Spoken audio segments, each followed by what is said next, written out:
बच्चों, आज हम पढ़ेंगे क्लास 9th सामाजिक अध्ययन के अंतर्गत भारत और समकालीन विश्व विषय का पहला अध्याय फ्रांसीसी क्रांति। हम आपको बताएंगे बच्चों इस पाठ से संबंधित प्रश्नों के उत्तर। तो चलिए शुरू करते हैं। सबसे पहला प्रश्न है यहाँ पर आपका, फ्रांस में क्रांतिकारी विरोध की शुरुआत किन परिस्थितियों में हुई? तो उत्तर क्या लिखेंगे आप? उत्तर में आप लिख सकते हैं बच्चों, फ्रांस में क्रांतिकारी विरोध की शुरुआत निम्नलिखित परिस्थितियों के कारण हुई। और यहाँ पर आप परिस्थितियाँ लिखेंगे, पॉइंट बनाकर लिखें। नंबर 1 सामाजिक परिस्थितियाँ, और हेडिंग डालकर लिखेंगे बच्चों, वहाँ पर सामंतवाद की प्रथा थी जो 3 वर्गों में विभक्त थी, प्रथम वर्ग, द्वितीय वर्ग एवं तृतीय वर्ग। प्रथम एस्टेट में पादरी आते थे, दूसरे एस्टेट में कुलीन एवं तृतीय एस्टेट में व्यवसायी, व्यापारी, अदालती कर्मचारी, वकील, किसान, कारीगर, भूमिहीन मजदूर एवं नौकर आते थे।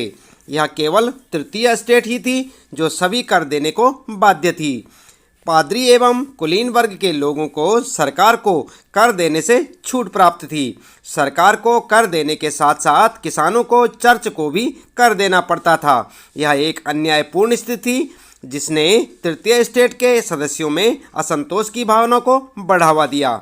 आई बात समझ में? इस प्रकार से आप लिखते चले जाएंगे। इसके बाद लिखेंगे दूसरा पॉइंट, आर्थिक परिस्थितियाँ, और यहाँ पर आप लिखेंगे सन 1774 में बुबू राजवंश का लुई 16वां फ्रांस के सिंहासन पर बैठा और उसने ऑस्ट्रिया की राजकुमारी मैरी एंतोइनेट से शादी की। सत्तारूढ़ होने पर उसे शाही खजाना खाली मिला।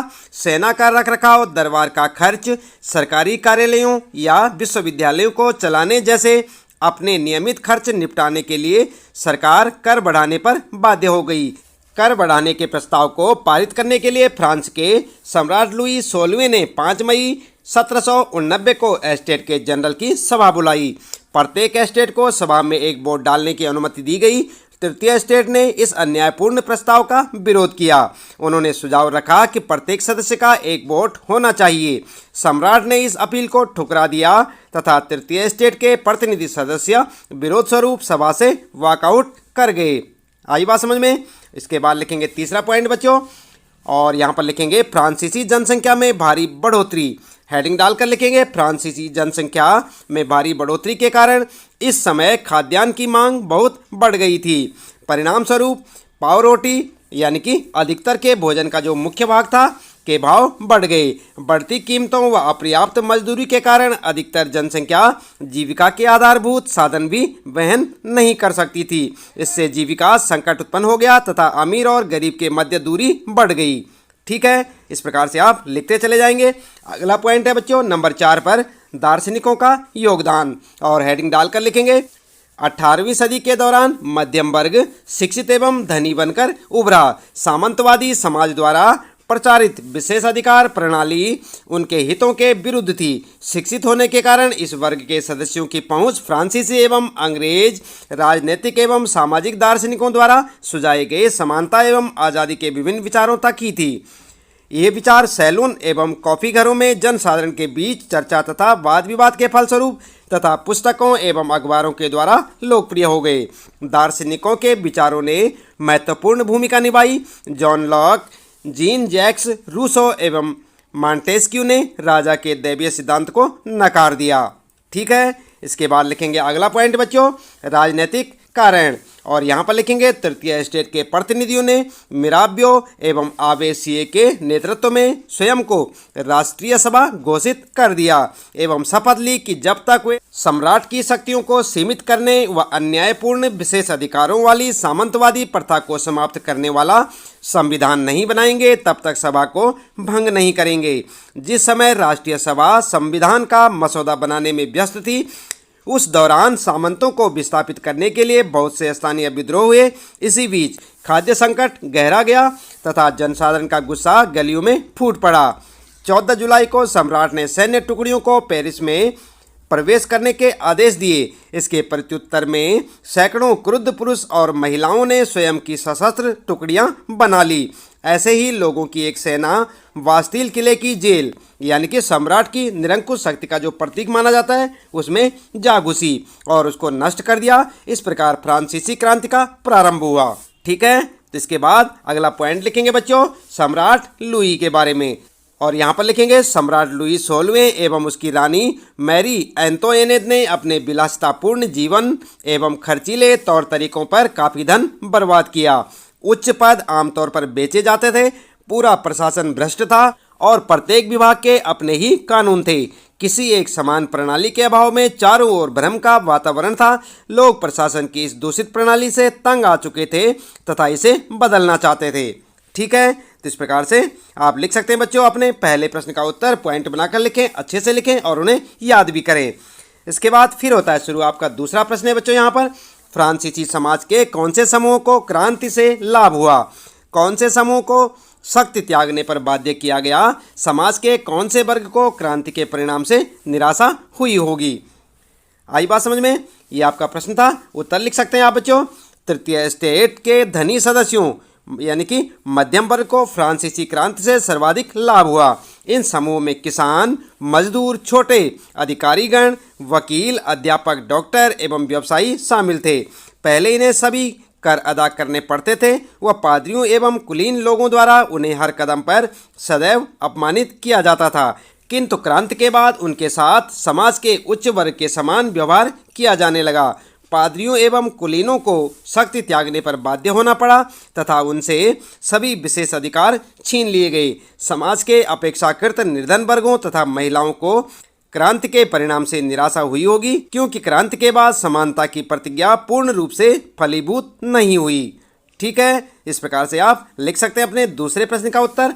इसके बाद फिर होता है शुरू तीसरा प्रश्न बच्चों, और यहाँ पर पूछा है फ्रांसीसी क्रांति से 19वीं व 20वीं सदी के विश्व के लोगों को मिली विरासत का वर्णन कीजिए।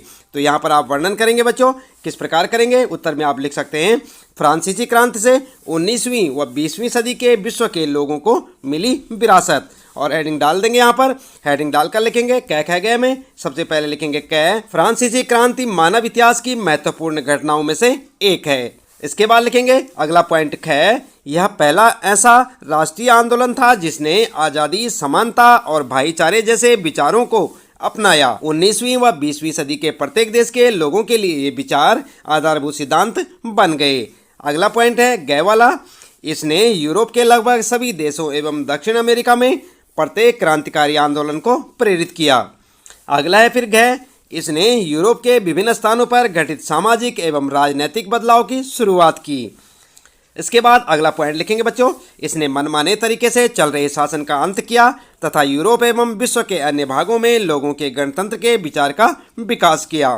फिर लिखेंगे अगला पॉइंट च, इसने सभी नागरिकों के लिए समान अधिकार की अवधारणा का प्रचार किया, जो बाद में कानून के समक्ष लोगों की समानता की धारणा बनी। अगला पॉइंट है बच्चों, इसने राष्ट्र शब्द को आधुनिक अर्थ दिया तथा राष्ट्रवादी की अवधारणा को बढ़ावा दिया, जिसने पोलैंड, जर्मनी, नीदरलैंड तथा इटली के लोगों को अपने देशों में राष्ट्रीय राज्यों की स्थापना हेतु प्रेरित किया। ठीक है, फिर लिखेंगे जय, इस क्रांति ने जनता की आवाज़ को सहारा दिया, जो दैवीय अधिकार की धारणा, सामंती विशेष अधिकार, दास प्रथा एवं नियंत्रण को समाप्त करके योग्यता को सामाजिक उत्थान का आधार बनाना चाहते थे। अगला है फिर जय, राजा राम मोहन राय जैसे नेता फ्रांसीसी क्रांति द्वारा प्रचारित राजशाही एवं उसके निरंकुशवाद के विरुद्ध प्रचारित विचारों से अत्यधिक प्रभावित थे। इस प्रकार फ्रांसीसी क्रांति का सबसे बड़ा प्रभाव विश्व भर में जन आंदोलनों का प्रारंभ तथा लोगों में राष्ट्रवाद की भावना के उदय होना था। आई बात समझ में? इस प्रकार से आप लिख सकते हैं अपने तीसरे प्रश्न का उत्तर। फिर होता है बच्चों यहाँ पर चौथा प्रश्न आपका, उन लोकतांत्रिक अधिकारों की सूची बनाएं जो आज हमें मिले हुए हैं और जिनका उद्गम फ्रांसीसी क्रांति से हुआ है। तो आप जो उनकी सूची भी बनाएंगे और उनके बारे में यहाँ पर बताएंगे विस्तार पूर्वक बच्चों।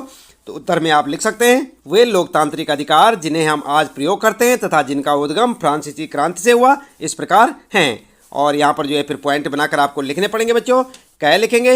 विचार अभिव्यक्ति का अधिकार, दूसरा लिखेंगे समानता का अधिकार, तीसरा लिखेंगे स्वतंत्रता का अधिकार, चौथा लिखेंगे एकत्र होने तथा संगठन बनाने का अधिकार, फिर लिखेंगे सांस्कृतिक शैक्षणिक अधिकार, उसके बाद लिखेंगे धार्मिक स्वतंत्रता का अधिकार, फिर लिखेंगे शोषण के विरोध अधिकार और यहाँ पर लिखेंगे संवैधानिक उपचारों का अधिकार।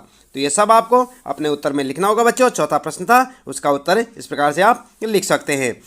फिर आता है आपका पांचवा प्रश्न है, क्या आप इस तर्क से सहमत हैं कि सार्वभौमिक अधिकारों के संदेश अंतर्विरोधों से घिरे हुए थे? तो आप बताएंगे यहाँ पर किस प्रकार से उत्तर लिखेंगे। उत्तर लिखेंगे, पुरुषों एवं नागरिकों के अधिकारों की घोषणा इतने विशाल स्तर पर सार्वभौमिक अधिकारों का खाका तैयार करने का विश्व में शायद प्रथम प्रयास था। इसने स्वतंत्रता, समानता एवं भाईचारे के 3 मौलिक सिद्धांतों पर बल दिया।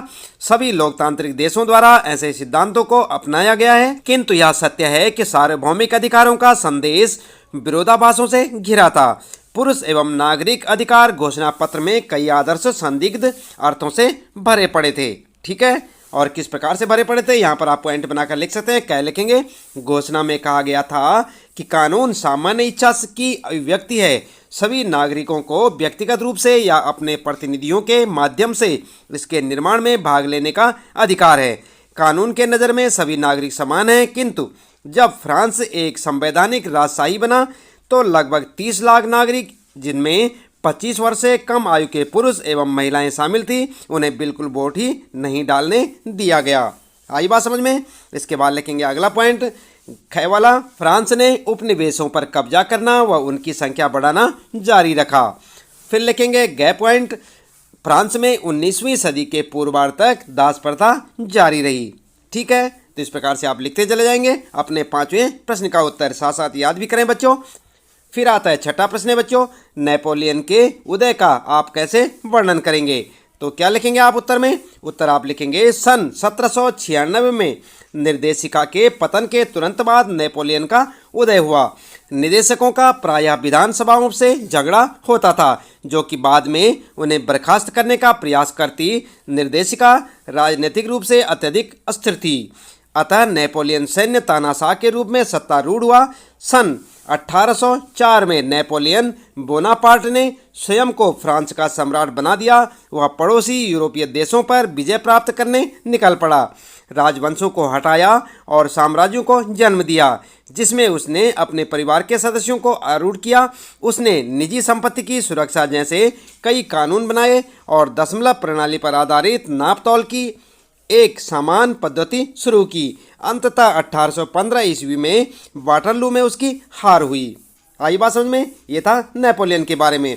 तो इस प्रकार बच्चों, इस प्रश्न के उत्तर के साथ ही इस पाठ से संबंधित प्रश्नों के उत्तर यहाँ पर समाप्त होते हैं। उम्मीद है कि आपको अच्छे से समझ आए होंगे। मिलते हैं फिर अगली वीडियो में नए पाठ के कुछ नए प्रश्न उत्तरों के साथ।